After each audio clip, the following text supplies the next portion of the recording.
In case you missed on the President William Ruto's Al Jazeera's interview, this is what he had for the world. Now, when President William Ruto sat down with the Al Jazeera this week, it wasn't just another interview.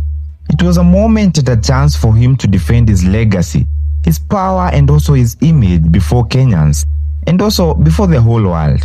And let's be honest, the man didn't hold back. Ruto spoke about the deadly protests that had shaken the country. Dozens of lives had been lost and hundreds were injured, and also anger was spreading like wildfire online.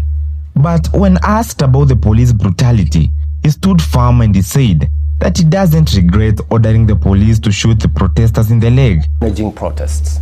You didn't leave it to the police force, did you? You got directly involved. You told at one point police to shoot protesters in the legs. Surely live fire is not something that should be used in protests. Do you regret those comments? I don't regret those comments at all.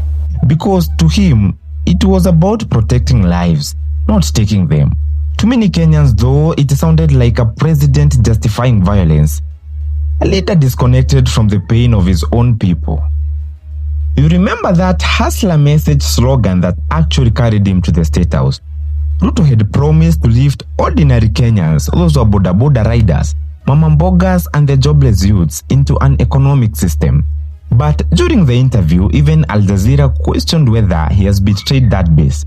Ruto's response was that he said his transformation agenda is still alive and that Kenya's democracy is still intact. But look around.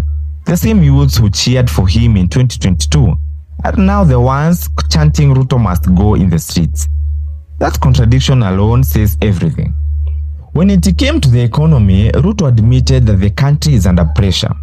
He spoke about the debts, the revenues, and the tough choices. But again, it felt like numbers are becoming excuses.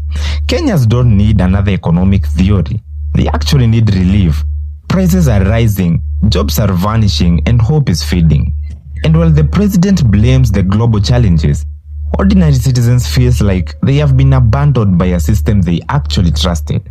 The president also touched on Kenya's role in Africa, defending himself against accusation of meddling in Sudan's conflict. Or in Western Sudan, and the UN says there were summary executions, there were murders, there were rapes.